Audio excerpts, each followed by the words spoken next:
Hey everyone, Digital Play Music Service DBC Online Radio মই আছো আপোনালোকৰ হৈতে দীপিকা মই লৈ আহিছো স্বৰচিত গল্প আৰু কবিতা পাঠৰ অনুষ্ঠান আমাৰ কণ্ঠ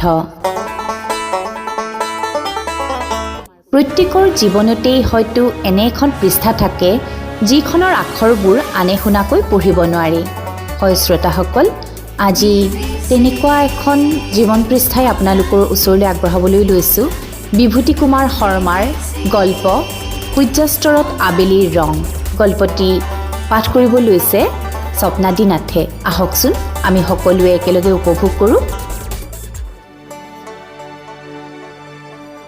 চুটি গল্পৰ শিৰোনাম সূৰ্যাস্তত আবেলিৰ ৰং গল্পকাৰ বিভূতি কুমাৰ শৰ্মা মহানগৰীৰ পৰা দূৰৈত পাহাৰৰ কাষে কাষে যোৱা ৰাস্তাৰে গ'লে বৃদ্ধাশ্ৰমখন পোৱা যায় গধূলিৰ অস্তমিত সূৰ্যৰ হেঙুলি ৰশ্মিয়ে ক্ৰমান্বয়ে যেন দিনটো শেষ হোৱাৰ ইংগিত দিয়ে বয়সে আঁচৰা দেহটো যেন কঢ়িয়াই আগবাঢ়ে প্ৰত্যুষে সঁচাকৈয়ে গোটেই জীৱনৰ দুখ ভাগৰবোৰ আজি সি বাৰুকৈয়ে উপলব্ধি কৰিছে এটা সময়ত বৃদ্ধাশ্ৰমৰ গেট খুলি সন্মুখৰ অভ্যৰ্থনা কক্ষত খোজ দিয়ে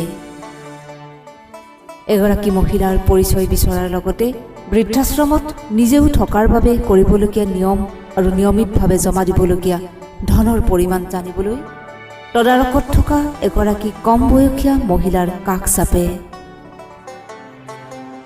কিন্তু ই কি তাৰ সন্মুখত বাৰাণ্ডাতে থিয় হৈ আছে সি লগ পাবলৈ আশা কৰি অহা প্ৰত্যাখ্যা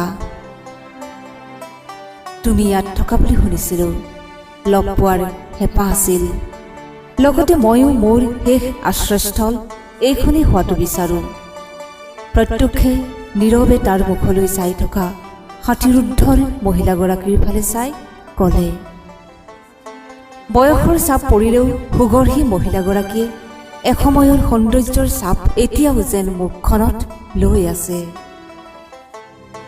মনত একে শান্তিৰ ভাৱ লৈ থকা যেন লাগে আচৰিত হ'বলগীয়া একো নাই এইভাৱেই প্ৰত্যক্ষৰ ফালে চাই ক'লে আপুনি তুমি প্ৰত্যক্ষাই সুধিলে তুমি চিনি পাইছা প্ৰত্যক্ষে ক'লে তোমাক চিনি পাইছিলোঁ এতিয়া চিনি নাপাওঁ হয় চিনি নাই পোৱা বুলি ক'লেও মই তোমাক একো কথা ক'বলৈ সাহস কৰিব নোৱাৰোঁ এতিয়া বুঢ়া হ'লোঁ তথাপিও জীৱনত তোমাক লগ পোৱাৰ আশালৈ ঘূৰি আছোঁ প্ৰত্যুষ তুমি বুঢ়া হোৱা নাই মনটো বুঢ়া হৈছে তোমাৰ চেহেৰা সেই তাহানিৰ নিচিনাই আছে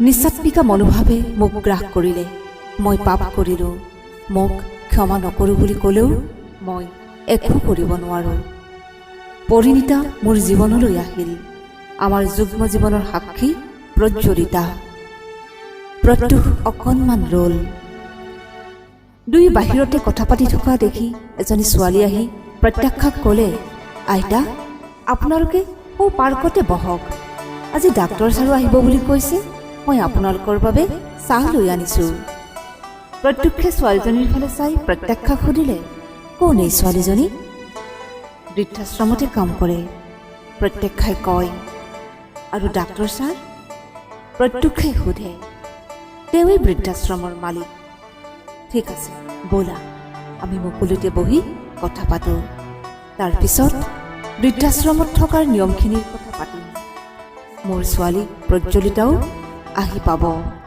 প্ৰত্যক্ষে কয় প্ৰত্যক্ষে বৃদ্ধাশ্ৰমৰ গাতে লাগি থকা পাৰ্কখনৰ ফালে খোজ দিবলৈ বুলি ভৰিখন আগবঢ়াওঁতেই উজুতি খাই পৰিব খোজে প্ৰত্যাখ্যাই ঘপককৈ ধৰেহি ঠিক আছে একো নাই এই বুলি প্ৰত্যাখ্যাৰ ফালে চাই কয় দুয়ো আগবাঢ়ি গছ এডালৰ তলতে পাৰি থোৱা সৰু চকী দুখনত বহে মাজৰ টেবুলত আলোচনী দুখনমান সজাই থোৱা আছে প্ৰত্যক্ষে চকীত বহি লৈ চাৰিওফালে চালে আশ্ৰমৰ উত্তৰ পশ্চিম কোণত পাৰ্কখন গধূলিৰ অস্তমিত সূৰ্যৰ পোহৰ প্ৰত্যাখ্যাৰ মুখত পৰিছে। প্ৰত্যাখ্যাই প্ৰত্যক্ষক বহিবলৈ গৈ পাৰ্কৰ ফুলবোৰৰ ওচৰলৈ গৈ কিবা কিবি চাইছে। ল'ৰা এটাক মাতি কিবা কৈছে। প্ৰত্যক্ষে প্ৰত্যাখ্যাৰ ফালে চাই চাই ভাৱনাত বিভোৰ হ'ল। এইজনীয়ে সেই প্ৰত্যাখ্যা, যাক সি প্ৰাণ ভৰি ভাল পাইছিল। কোনোবাই প্ৰত্যাখ্যাৰ প্ৰতি দুৰ্বলতা ভাৱ দেখুওৱা, কথা পতা সি সহ্য কৰা নাছিল। কাৰোবাক বেছি ভাল পালে আৰু কেতিয়াবা কোনো কথাত বেয়া পালে জেদ ভাৱ আহে। তাৰো সেইটোৱেই হৈছিল। তাহানিখন দিল্লীত চাকৰি কৰি থাকোঁতে আকাশ আৰু মেঘালীৰ লগত প্ৰত্যুষ আৰু প্ৰত্যাখ্যাৰ বন্ধুত্বৰ সম্পৰ্ক হয়। মেঘালী প্ৰত্যাখ্যাতকৈ ডাঙৰ হোৱা বাবে মেঘালী বা বুলি প্ৰত্যাখ্যাই সম্বোধন কৰিছিল। প্ৰত্যাখ্যাৰ কাৰণে আকাশ দা আৰু মেঘালী বা সকলো ক্ষেত্ৰতে পথ প্ৰদৰ্শক আছিল। আকাশে লিখা মেলা কৰিছিল, কথাবোৰ সুন্দৰকৈ ক'ব পাৰিছিল। দুয়োটা পৰিয়ালে দিল্লীত থাকোঁতে একেলগে ঘূৰা ফুৰা কৰিছিল। মলবোৰত বজাৰ কৰিবলৈ যোৱা, চিনেমা চোৱা, ৰেষ্টুৰেণ্টত খোৱা বোৱা কৰা একেলগেই কৰিছিল। কেতিয়াবা এনেকুৱাও হৈছিল, কাৰ্যালয়ৰ সময়ছোৱা আৰু ৰাতি হোৱা সময়খিনিৰ বাহিৰে দুয়োটা জুতি প্ৰায় একেলগেই আছিল। কি যে আছিল এই দিনবোৰ! সিহঁতে নুফুৰা ঠাই একোৱেই বাকী ৰোৱা নাছিল দিল্লী মহানগৰীত। প্ৰত্যক্ষে বেলেগ চাকৰি পাই এটা সময়ত দিল্লীৰ চাকৰিটো এৰি ডিব্ৰুগড়ত নতুন চাকৰিত সোমাল।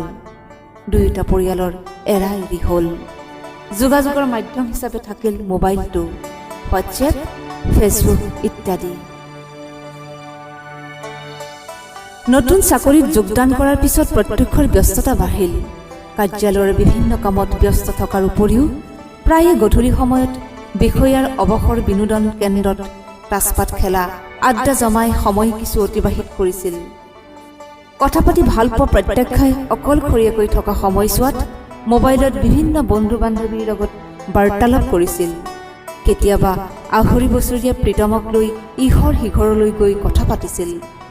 এটাই ভাৱ আছিল, মনটোক অকলশৰে কৰিব নালাগে।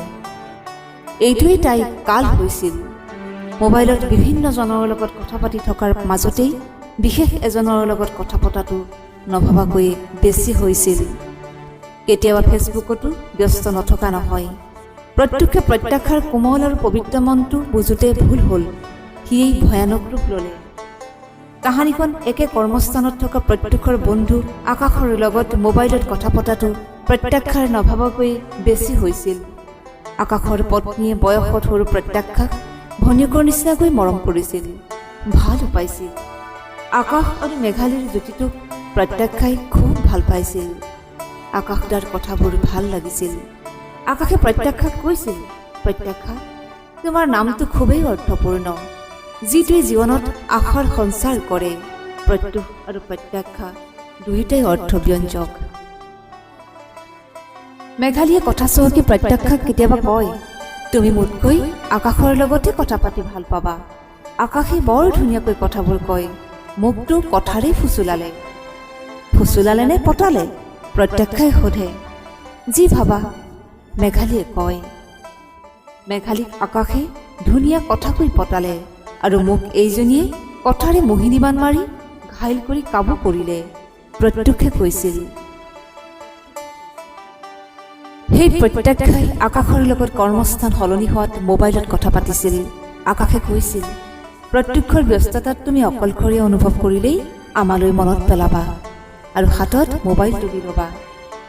মেঘালী বা থাকোঁতে আকাশদাৰ কি চিন্তা? প্ৰত্যক্ষাই কয়।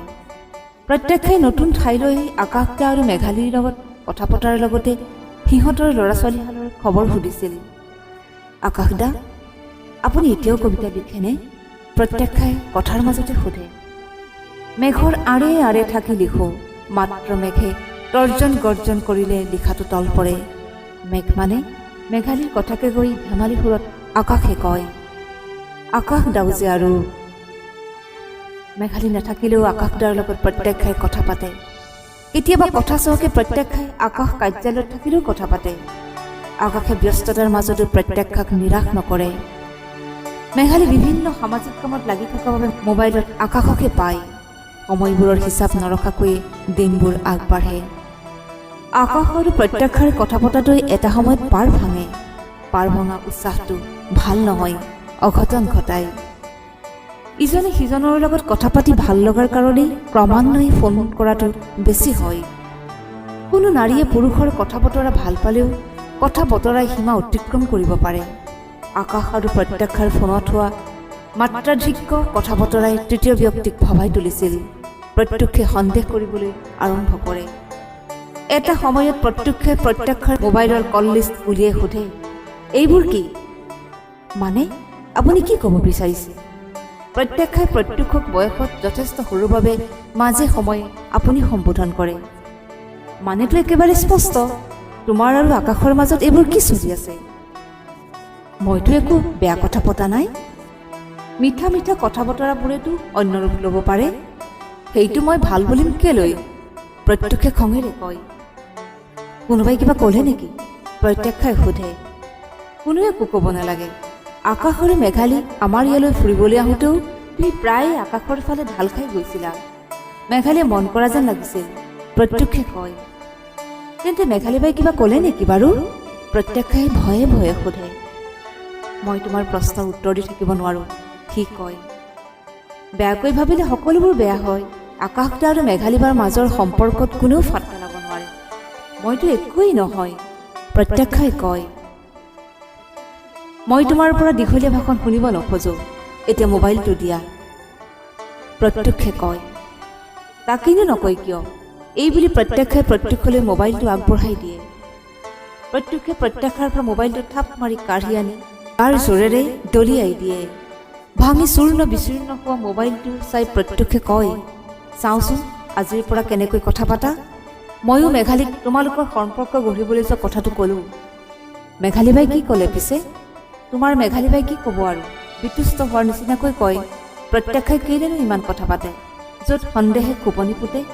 প্ৰত্যক্ষে কয়। তেনেহ'লে আপুনি কিয় এই কথাবোৰত ধৰি আছে? প্ৰত্যাশাই কয়। তোমাৰ মেঘালী বাই আকাশক দোষ নিদিয়ে, মোক কৈয়ে দিছে তেওঁক যাতে এই ধৰণৰ কথাবোৰ নকয়। আকাশে যিয়েই নকৰক মেঘালী আকাশৰ লগতে থাকিব। মেঘালীয়ে আকাশক বিশ্বাস কৰে আৰু আকাশৰ উদাৰতাক দুৰ্বলতা বুলি নাভাবে। এই বিষয়ে কথা নাপাতিলেই ভাল পাম, এইখিনিকে ক'লে। প্ৰত্যক্ষে কয়। প্ৰত্যক্ষাই মেঘালীৰ লগত কথা পাতি প্ৰত্যক্ষৰ সন্দেহ ভাৱটো উল্লেখ কৰিলে। কিন্তু মেঘালীয়ে মাত্ৰ ক'লে, সেইটো তোমালোকৰ ভিতৰুৱা কথা, তোমালোকে ভালে থকাটোৱে আমি বিচাৰোঁ। বহু দিনলৈ আকাশ মেঘালীৰ লগত যোগাযোগ নাথাকিলেও প্ৰত্যক্ষ আৰু প্ৰত্যাশাৰ মাজৰ শীতল যুঁজখন চলিয়েই থাকিল। প্ৰত্যক্ষে ডিব্ৰুগড়ৰ চাকৰি এৰি পুনৰাই দিল্লীলৈ গ'লগৈ। প্ৰত্যাশাক মাক দেউতাকৰ হাতত গতাই এক প্ৰকাৰ এৰিয়েই গ'ল। মাক দেউতাকে প্ৰত্যক্ষৰ বিৰুদ্ধে আইনগত ব্যৱস্থা ল'ব খোজোঁতেই প্ৰত্যক্ষে বাধা দি কয়, তোমালোকো অকলশৰীয়া, গতিকে আকৌ মই তোমালোকৰ ছোৱালী হৈয়ে থাকিম। প্ৰীতমেই মোৰ সকলো। এই বুলি ল'ৰাটোকে সাৱটি প্ৰত্যক্ষাই মাক দেউতাকৰ লগতে থাকি প্ৰীতমক কষ্ট কৰি পঢ়ুৱালে। প্ৰত্যক্ষে প্ৰত্যাশাক এৰি অহা কথাটোৱে আকাশ আৰু মেঘালীক ব্যথিত কৰিছিল। সকলো সময়তে প্ৰত্যাশাক উৎসাহ যোগাই আহিছিল। এটা সময়ত প্ৰত্যাশাৰ মাক দেউতাকৰ অগা পিছাকৈ মৃত্যু হৈছিল। প্ৰত্যাশা খুবেই অকলশৰীয়া হৈ পৰিছিল। সেই সময়ছোৱাত আকাশ মেঘালীৰ লগতে আৰু এগৰাকী মানুহে প্ৰত্যাশাক সকলো ফালৰ পৰাই সহায় কৰিছিল। পৰিণীতা, প্ৰত্যক্ষৰ দ্বিতীয় পত্নী। ডিব্ৰুগড়ৰ পৰা প্ৰত্যক্ষে চাকৰি এৰি এটা ভাল কোম্পানীত যোগদান কৰিছিল। একেটা কোম্পানীত কাম কৰা পৰিণীতা শ্ৰীবাস্তৱ নামৰ এগৰাকীক বিয়া কৰাইছিল। বহু বয়সলৈ অবিবাহিত হৈ থকা পৰিণীতাই বিবাহিত বুলি জানিও প্ৰত্যক্ষক বিয়া কৰাইছিল। পৰিণীতাই প্ৰত্যক্ষৰ আগৰ জীৱনৰ সকলোবোৰ কথাই গম পাইছিল। তাতে আকৌ কোনো এক অনুষ্ঠানত আকাশ আৰু মেঘালীক লগ পোৱাৰ পাছত প্ৰত্যক্ষে প্ৰত্যাশাক এৰি অহা কাৰণবোৰ জানি প্ৰত্যাশাৰ খবৰ বাতৰি লয়। প্ৰত্যক্ষে জেদ কৰি নীৰৱে আছিল, কিয়নো প্ৰত্যাশা অকলশৰীয়া নহয়, তাৰ একমাত্ৰ পুত্ৰ সন্তানক প্ৰত্যাশাক দি আহিছে। প্ৰত্যক্ষাই প্ৰত্যক্ষ আৰু তাইৰ এসময়ৰ প্ৰেম চিহ্ন প্ৰীতমক সকলো ফালৰ পৰাই উপযুক্ত কৰি তুলিছিল। প্ৰীতমৰ পঢ়া শুনা আৰ্থিক অৱস্থাৰ বাবে বিঘ্নিত হোৱা নাছিল। তাইৰ আৰ্থিক অৱস্থা পিতৃ মাতৃ ঢুকোৱাৰ পাছত বেয়া হৈছিল, কিন্তু সকলো সময়তে আৰ্থিকভাৱে আকাশদা আৰু মেঘালী বাই তাইক সহায় কৰিছিল। পৰিণীতা যিগৰাকী উদাৰ নাৰীক সতীনেক বুলি পৰিচয় দিব পাৰি, সেইগৰাকীয়ে মোবাইলৰে খবৰ লোৱাই নহয়, তাই বেংকৰ একাউণ্ট নম্বৰটো আকাশ আৰু মেঘালীৰ পৰা লৈ টকা পঠিয়াই সহায় কৰি আহিছিল। আকাশ মেঘালীৰ লগত পৰিণীতায়ো জীয়েক প্ৰজ্বলিতাক লৈ প্ৰত্যাশাৰ ওচৰলৈ আহিছিল। তেতিয়াও প্ৰত্যুষ নিৰ্বিকাৰ আছিল। কিয় ইমান জেদ?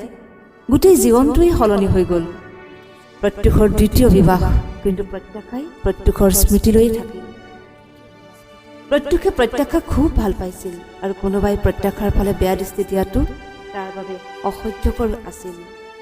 বিয়াৰ পিছত এবাৰে দুই মন্দিৰ এটা দৰ্শন কৰিবলৈ গৈছিল।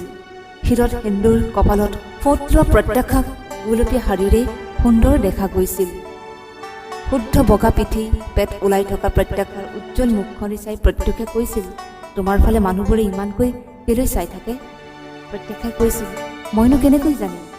মই জানো, প্ৰত্যুষে কৈছিল, তুমি খুব ধুনীয়া, পূৰ্ণিমাৰ জন্তুৰ নিচিনা।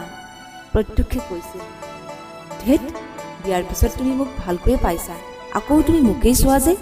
প্ৰত্যুষাই কয়, তেনেহ'লে মই বেলেগ ছোৱালী বা সুন্দৰী তিৰোতা চাব লাগে নেকি? প্ৰত্যুষে প্ৰত্যাশাৰ চকুলৈ চাই কথাখিনি কয়, কি যে তুমি! এইদৰে সদ্যবিবাহিতা প্ৰত্যাশাৰ লগত প্ৰত্যুষে নিবিড় মুহূৰ্তৰ কথাবোৰ মনত পেলায়। সিদিনাই এটা ঘটনা ঘটিছিল। মন্দিৰ দৰ্শন কৰাৰ পিছত দুয়ো ওচৰৰ পাৰ্কত সোমায়। পাৰ্কৰ পৰা ওলোৱাৰ সময়তেই কিনকিনীয়া বৰষুণ দিয়ে যদিও পিছলৈ জোৰেৰে আহে। মটৰ চাইকেলত কেনেকৈ যাব? ওচৰত থকা ৰেষ্টুৰেণ্টত সোমায়। বৰষুণত প্ৰত্যাশাৰ কাপোৰ তিতি গাত লিপিত খালে। সেন্দুৰৰ ৰঙা ফোঁটটো তিতি গালে দি সেন্দুৰ ৰঙা পানী বাগৰি আহে। এক প্ৰকাৰ দৌৰি দৌৰি ৰেষ্টুৰেণ্ট ফপাই জোপাই সোমায়। ৰেষ্টুৰেণ্টৰ চাহ দিয়া ল'ৰাটোৱে তেওঁলোকক বহা টেবুলখন মচি থাকোঁতে প্ৰত্যাশাৰ ধুনীয়া মুখখনৰ পিনে চকু দি গুণগুণাই হিন্দী গানৰ কলি এটা গাই আঁতৰি যায়। চীজ বড়ি হে মস্ত মস্ত হে, চীজ বড়ি হে মস্ত। পুনৰ ৰেষ্টুৰেণ্টৰ মেনেজাৰক দিয়া অৰ্ডাৰ মতে সেই ল'ৰাটোৱে চাহ আৰু মিঠাই দিবলৈ আহে। চাহ আৰু মিঠাই দিয়াৰ পিছত সোধে, আৰু কিবা দিম নেকি?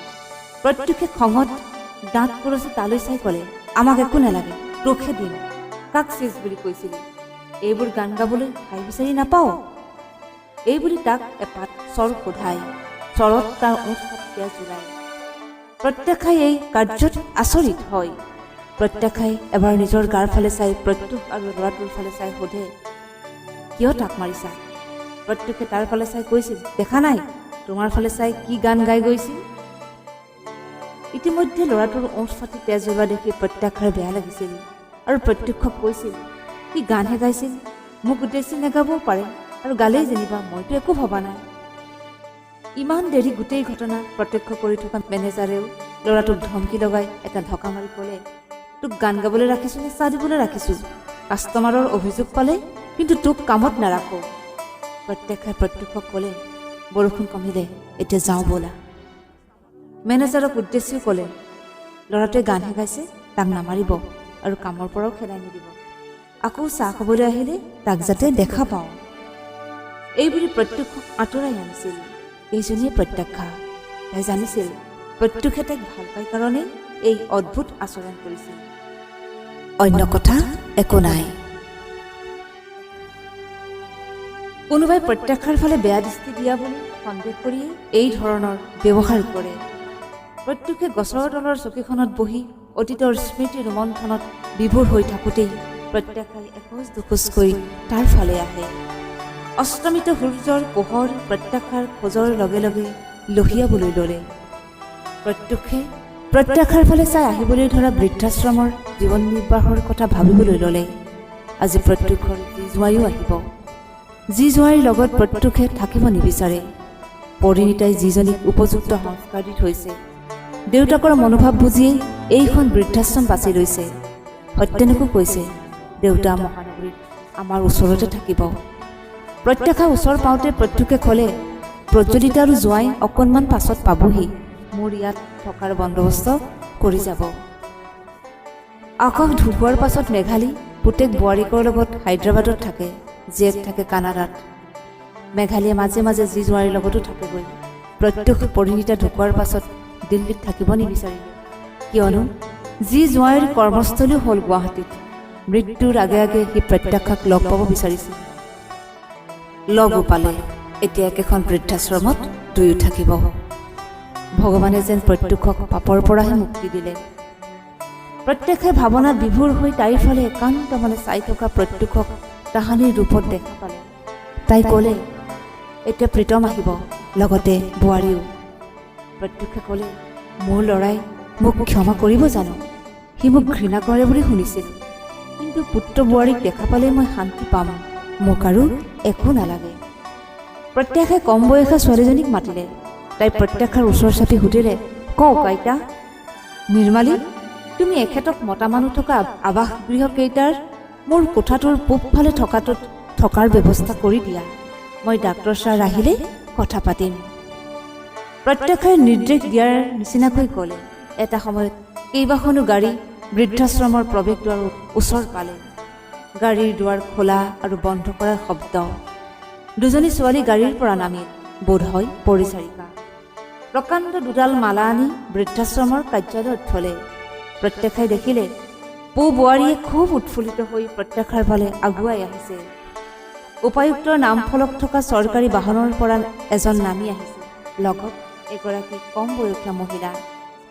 প্ৰত্যেকে প্ৰজ্বলিতাক চিনি পায়, প্ৰত্যেকে প্ৰীতমক চিনি নাপায়। ডাক্তৰ প্ৰীতম আৰু ডাক্তৰ প্ৰিয়ংকা, উপায়ুক্ত সত্যেন তিৱাৰী আৰু পত্নী প্ৰজ্বলিতা তিৱাৰী, সকলোৱে প্ৰত্যুষ আৰু প্ৰত্যাশাৰ ফালে আগবাঢ়ি আহিল। প্ৰত্যুষে আচৰিত হৈ জীয়েক জোঁৱাইকৰ লগতে ডাক্তৰ প্ৰীতম আৰু প্ৰীতমৰ লগত অহা মহিলা ডাক্তৰৰ ফালে চালে। প্ৰজ্বলিতাই প্ৰীতমক পিছফালৰ পৰা চিঞৰি ক'লে, প্ৰীতম দাদা, আজি কিন্তু এটা ডাঙৰ ছাৰপ্ৰাইজ হ'ব। প্ৰীতমে ক'লে, মইতো নাজানো, তুমি কি ছাৰপ্ৰাইজ দেখুৱাবা? প্ৰজ্বলিতাৰ মনত আনন্দ। মাক পৰিণীতা ঢুকোৱাৰ পিছত তাইও মাকৰ অভাৱ অনুভৱ কৰি আহিছে। ককায়েকৰ অভাৱ পূৰ কৰিব প্ৰীতমে। প্ৰত্যাশা আৰু প্ৰত্যুষ দুয়ো এফালৰ পৰা আহি মানুহবোৰলৈ চাই গ'ল। প্ৰীতম আৰু প্ৰিয়ংকা প্ৰত্যাশাৰ ওচৰ পাই মাকৰ ভৰি চুই প্ৰণাম কৰিবলৈ লওঁতেই ক'লে, প্ৰীতম খন্তেক ৰ'ল। প্ৰত্যুষৰ প্ৰতি থকা পুঞ্জীবিত ঘৃণাৰ ভাৱ পলকতে নাইকিয়া কৰাটো অসম্ভৱ। প্ৰীতমক ৰৈ থকা দেখি প্ৰত্যুষে ক'লে, মোৰ প্ৰতি তোমাৰ ভাল ভাৱ নথকাটোৱেই স্বাভাৱিক। মোক ঘৃণা কৰিলেও বেয়া নাপাওঁ, মই তাৰ যোগ্য। কিন্তু তোমালোকক আশীৰ্বাদ নিদিয়াকৈ নাথাকোঁ, কাৰণ মোৰ কাৰোবাক আপোন কৰাৰ অধিকাৰখিনিও হেৰুৱাই পেলাইছোঁ। প্ৰত্যুষে কোৱা কথাখিনিৰ কোনো উত্তৰ নিদি প্ৰীতম আৰু প্ৰিয়ংকাই প্ৰত্যুষৰ ভৰি চুই সেৱা কৰিলে। প্ৰত্যুষে মূৰত হাত থৈ আশীৰ্বাদ দিলে। আঁতৰত ৰৈ থকা প্ৰজ্বলিতা দুখোজমান আগুৱাই আহি প্ৰত্যাশাৰ ভৰি চুই সেৱা কৰি ক'লে, আজিৰ পৰা আপুনি মোৰ মা। সত্যেনো আগবাঢ়ি আহি দুয়োকো ভৰি চুই সেৱা কৰিলে। চলচলীয়া চকুৰে প্ৰত্যুষ আৰু প্ৰত্যাশাই দুয়োকে আশীৰ্বাদ দিলে। এনেতে দেখা গ'ল বৃদ্ধাশ্ৰমৰ বহু কেইগৰাকী বৃদ্ধ বৃদ্ধাই কাৰ্যালয়ত ভিৰ কৰিছে। প্ৰত্যুষে আচৰিত হৈ চাই ৰ'ল। দুগৰাকীমান মহিলাই আহি ক'লে, আপোনালোক সভাকক্ষলৈ আহক, আমি এখন সভা পাতিছোঁ। প্ৰীতম, প্ৰিয়ংকা, প্ৰজ্বলিতা, সত্যেন সকলোকে আদৰি সভাকক্ষলৈ লৈ গ'ল। প্ৰীতম আৰু প্ৰজ্বলিতাই বাহিৰত ইজনে সিজনৰ মুখলৈ চাই নীৰৱে মুহূৰ্তবোৰ পাৰ কৰি থকা প্ৰত্যুষ আৰু প্ৰত্যাশালৈ চাই ক'লে, দেউতা, মা, তোমালোক আহা। দুয়োকে দুখন ফুলেৰে সজোৱা আসনত বহুৱালে। আবেলি পাৰ হৈ গধূলিলৈ যাব খোজা বেলিটিৰ পোহৰ সভাকক্ষৰ খিৰিকীৰে সোমাই প্ৰত্যুষ আৰু প্ৰত্যাশাৰ মুখত পৰে। প্ৰজ্বলিতাই সকলোকে যথা নিয়মে সম্বোধন কৰি ক'লে, আজি উত্তৰণ বৃদ্ধাশ্ৰমত আমি আমাৰ পৰিয়ালত মালা বিনিময়েৰে এখন বিয়া অনুষ্ঠিত কৰিবলৈ লৈছোঁ। আমাক সহায় কৰিব শ্ৰদ্ধাৰ পিতৃ প্ৰত্যুষ গগৈ আৰু প্ৰত্যাশা শৰ্মা। দুধাৰী মালা তেওঁলোকৰ ওচৰলৈ দুজনী ছোৱালীয়ে লৈ আনিলে। সেন্দুৰৰ টেমা এটা লৈ প্ৰজ্বলিতা দুয়োৰে মাজত থিয় হ'ল। প্ৰথম মালা বিনিময় আৰু তাৰপিছত আমাৰ মাৰ কপালত সেন্দুৰৰ ফোঁট দিব আমাৰ শ্ৰদ্ধাৰ পিতৃ প্ৰত্যুষ গগৈদেৱে। সকলোৱে হাত চাপৰি মাৰিলে। বৃদ্ধাশ্ৰম গুচি যেন বিবাহ ভৱনে হ'ল। সকলোৰে মুখত হাঁহি। প্ৰত্যুষে জীয়েক প্ৰজ্বলিতাক আগবঢ়াই দিয়া সেন্দুৰৰ টেমাটোৰ পৰা আঙুলিৰে সেন্দুৰ লৈ প্ৰত্যাশাৰ কপালত ফোঁট এটা আঁকি দিলে। সেন্দুৰকণ যেন ৰঙচুৱা বেলিৰ পোহৰৰ লগত মিলি গ'ল। উত্তৰণ আবেলিৰ নতুন ৰঙেৰে উদ্ভাসিত হ'ল, যেন এখন মিলনান্ত নাটৰ যৱনিকা। আৰম্ভ হ'ল জীৱনৰ এক নতুন অধ্যায়।